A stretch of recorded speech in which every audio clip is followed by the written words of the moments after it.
थे। हिमालय के नीचे चांदपुर नाम का एक गांव था। उस गांव के लोग खेती और जंगल के फलों से अपने पेट भरते थे। उसी गांव में एक गरीब आदमी रहता था जिसका नाम था रहीम, और उसकी हालत बहुत ही ख़राब थी। उसके पास एक पुरानी घर थी जिसकी हालत बहुत ही ख़राब थी। रहीम की हालत इतनी ख़राब थी कि वो कभी कभी बिना खाना खाए ही पूरा दिन गुजार जाती। उसको 2 वक्त की खाना कभी कभी मिलता था। उसके पास था 2 पुराने कपड़े और मिट्टी की चूल्हा।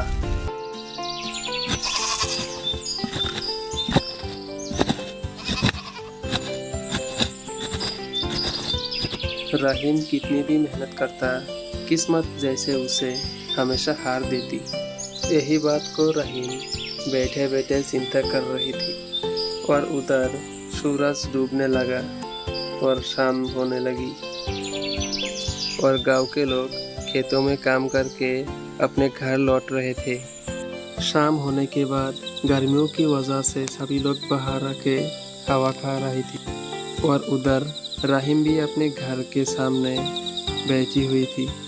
और तभी अचानक से आसमान काले पड़ गए और बिजली गरजने लगे जैसे कि कोई तूफान आने वाला है।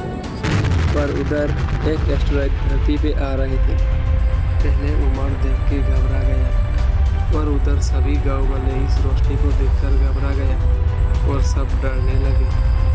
और वो एस्टेरॉयड सीधा जाके जंगल में गिरा और एक धमाका हुआ। गांव के लोग डरे हुए थे, वहां जाने की किसी की हिम्मत नहीं थी। लेकिन रहीम का मन में एक सवाल था।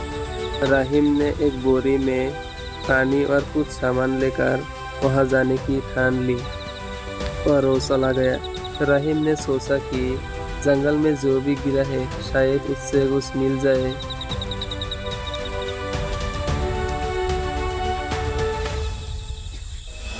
रहीम जब उल्कापिंड को देखा तो उसकी आंखें खुली की खुली रह गई, क्योंकि वो उल्कापिंड पूरा का पूरा सोने का था।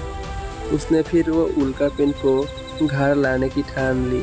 उल्कापिंड बहुत ही बड़ा था, इसलिए उसने टुकड़े करना शुरू की।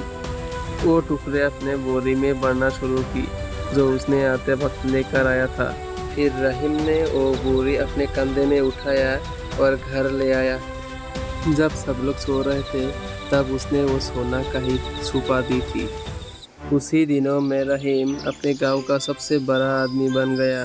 पहले उसे गरीब रहीम कहकर गांव वाले पुकारते थे, लेकिन अब उसे सेठ रहीम कहकर सलाम ठोकते हैं। रहीम को शुरू में याद था कि वो कभी भूखा सोता था, लेकिन पैसों ने उसको दिल को धीरे धीरे सख्त करने लगा।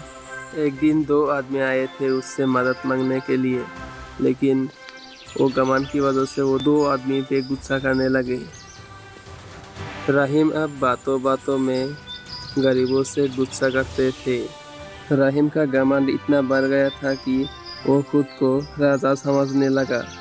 एक दिन रहीम अपने हवेली के सामने एक बड़ा तालाब बनाने की फैसला किया। इसके लिए उसने गांव वालों के खेत खरीदना शुरू की और धमकाने लगे, जो अल्लाह को मंजूर नहीं था। एक रात जब रहीम अपने छत पर महफिल लगा रहा था, तभी धरती हिल उठी। जिस जगह से उसने सोना का उल्कापिंड तोड़ा था वहाँ धरती खिसकने लगी, और अगले ही दिन रहीम का हवेली भूकंप से गिर गई और सोना धरती में समा गया। इस बात से रहीम बहुत ही दुखी थी और वहाँ से चला गया। रहीम फिर से उसी हालत में आ गया, फिर से गरीब, फिर से झोपड़ी में। आज भी चांदपुर के लोग कहते हैं, धन से बड़ा मान होता है और घमंड से बड़ा कोई रोग नहीं।